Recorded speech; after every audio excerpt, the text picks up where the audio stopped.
Hey, it's me, Riker. Today we're going to have a look at my progress update on my starter account.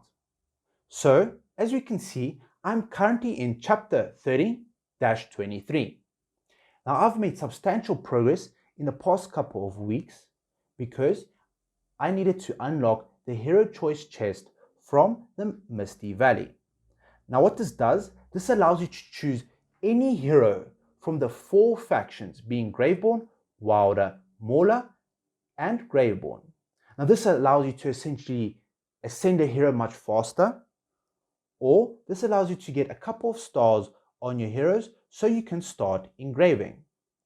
Now, the team that I've been mainly using has been a full Graveborn team, where both Damon and Grizzle are my main damage dealers, while Odin and Pharrell provide the control, removal of enemies' energy, and essentially lock the enemies down so they can't use their abilities. Then I have Silas, who provides substantial amounts of support and immunities for my allies.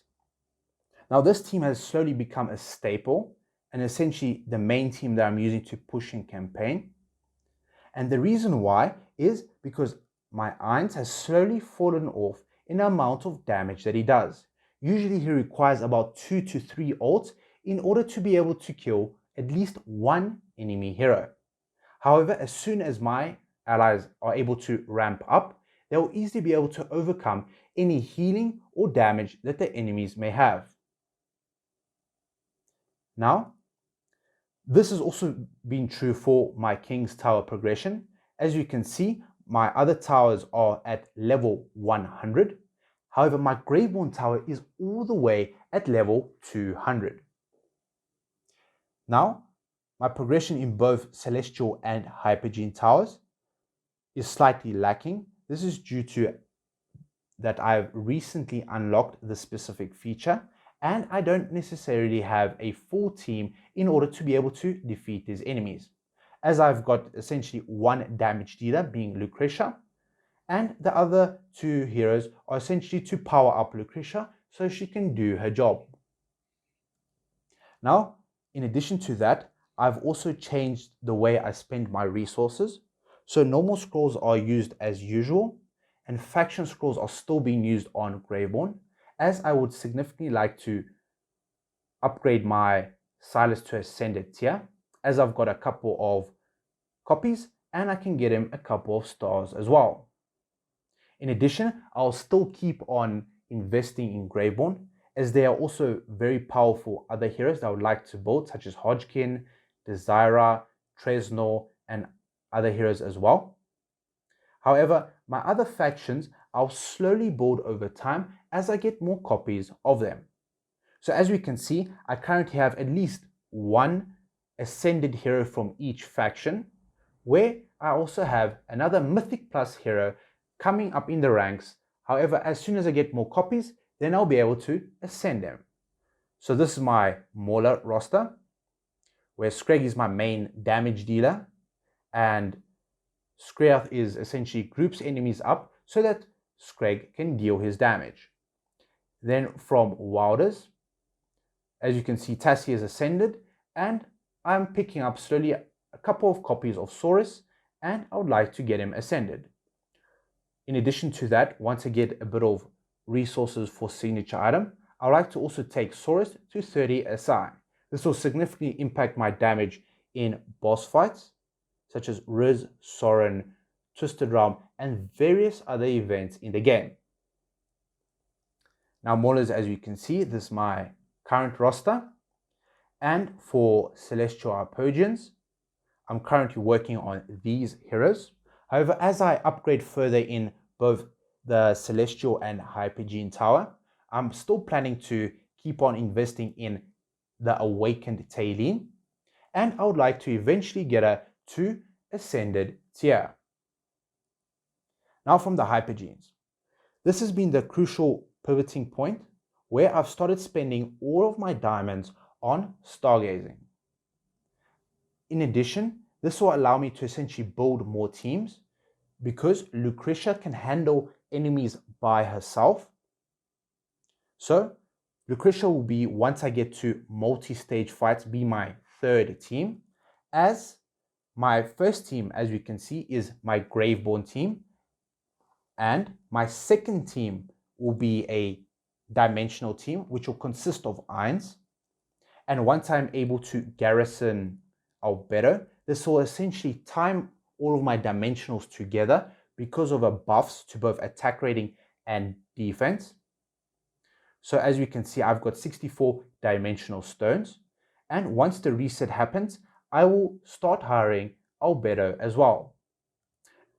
The reason why my dimensional team will start working now is because I have also Arthur shards, and I've planned out such that I can buy Arthur and I can also get the new dimensional hero. Now this will allow me to build a very strong dimensional team when I start fighting multi-stage fights, and I can use this team in both arena and various other events in the game.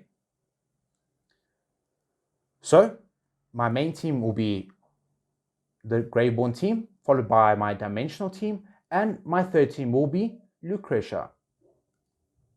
Now the reason why I've leveled so much and I've only started to stargaze now for Lucretia is because I needed a decent roster so that I can push easily in all of the towers and in campaign. However, if I were to start at a much earlier rate at chapter 16 to stargaze, essentially I would be in most cases level capped. As we can see here, the level cap is determined by the amount of dimensional heroes that you, or ascended heroes that you have. And as I have a large roster, the level cap does not concern me, as I can keep on leveling up and gaining more power for my allies. Now, if, for example, you started gazing early for Lucretia, this will essentially bottleneck your resources and you would not have that many ascended heroes. And you would struggle essentially in all of the faction towers, in campaign, and in arena. So this would be a good pivoting point for me to essentially start fully stargazing in heroes like Lucretia, Aona, and other heroes as well. And I managed to also pick up a couple of extra heroes such as Mortis from a summon. And this essentially has doubled my damage in most cases for the bosses in the Twisted Realm. And this has allowed me to get more resources such as Twisted Essence and Poe coins. Now I've got a similar roster for my furniture. As you can see, I've already got a couple of pieces for my heroes.